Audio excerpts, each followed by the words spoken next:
Hi, I'm Erica Voss, and I am co-leading the Pharmacovigilance Evidence Investigation Workgroup with Rich Boyce.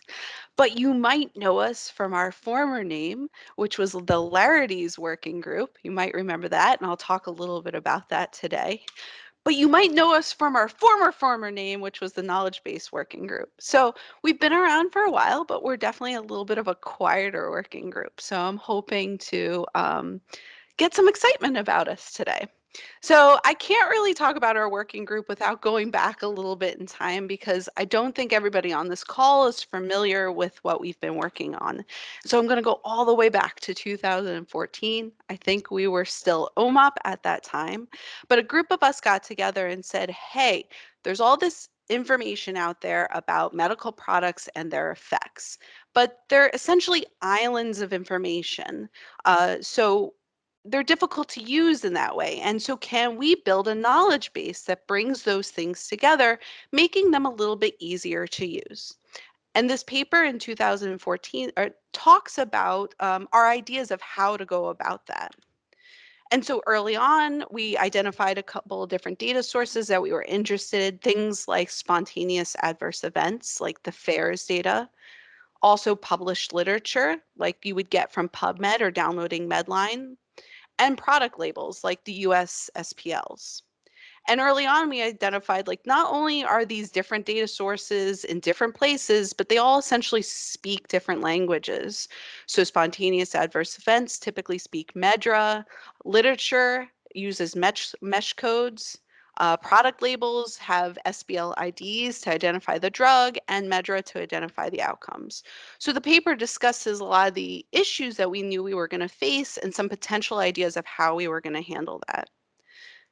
Then over the next couple of years, we developed our knowledge base. And so the first kind of instantiation of that was Larities. And so we were able to pull together these product labels, published literature, and spontaneous reports and build a little database that had an RDF graph on top of it, as well as some web API calls. So this is kind of our first proof of concept. And this is where the name Larities comes from. It was called Large Scale Adverse Effects Related to Treatment Evidence Standardization. It just kind of rolls off the tongue. Now, it's great that we have a knowledge base, but we also had our first use case. And you've probably heard about this, and we're still actually using this today. And I'm not going to go into the details of empirical calibration, but you've probably heard Martine or others talk about when we're doing research, we need to empirically calibrate the results. And a critical component of doing that is using negative controls.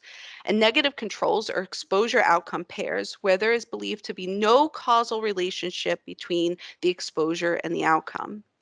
And in the early work of Martine, when talking about empirical calibration, they discussed how difficult it was to go out and find evidence for negative, or essentially lack of evidence for negative controls. In 2017, we showed that we could use the evidence in Larities to help support and find where there is no evidence for an exposure causing a specific outcome. And our assumption is that the lack of evidence within the sources that we have in Larities implies evidence for a lack of relationship between the exposure and the outcome, making great negative controls. Now, in our working group, we don't really talk about negative controls or empirical calibration. This is just an example of how people have leveraged our knowledge base. Now, shortly after in 2018, we realized that our initial build of Larities had a lot of issues when it came to updating the data set. And so we made the hard decision of essentially rebuilding from ground up our knowledge base. And so now you've probably heard the common evidence model. This is the rebuild, but at the heart, it's Larities. It still has the same pillars of information like spontaneous reports, product labels, and publications, but its improved framework allows us to ingest new data sets. So for example, we have pulled in information about clinical trials. And this kind of new rebuild of it allows us to do so a little bit easier. I wanted to make the evidence in SEM a little bit more tangible by providing an example. And so what I'm showing here is just a list of where it's a list of exposure and outcomes based on publications that we believe on how the publication was coded with mesh tags, that there's some type of an association between the exposure and the outcome. So in this specific example, I'm seeing that there is a publication that discusses rituximab and cryptococcal meningitis. And I can actually take that PubMed ID, go look it up in PubMed, and I can see what the publication was discussing about. This is just an example of some of the evidence that we're pulling into the knowledge base. Okay, so that kind of lays our groundwork of our history. So we have spent the last couple of years building a knowledge base and learning how to care and feed this knowledge base. And we're finally at the point where kind of caring and feeding it is not so difficult anymore. And we kind of want to move forward. So the things that we've been talking about recently are there additional data sources that we can ingest? For example, we know a blind spot for us in the common evidence model is vaccines. So when you're thinking about making, in case of making negative controls for vaccines, we know that we are a little bit blind to what's going on in terms of that evidence. So we're looking for new data sources. But we also want to pivot and start to use this data for other areas of research outside of just using it for negative controls.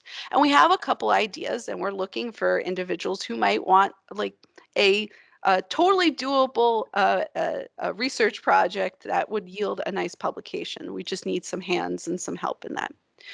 We typically meet last Monday of every month at 11:30 a.m. Eastern Standard Time. And if you are interested in getting involved, you can email me, or like Craig showed us earlier, you can go and like sign up for the working group.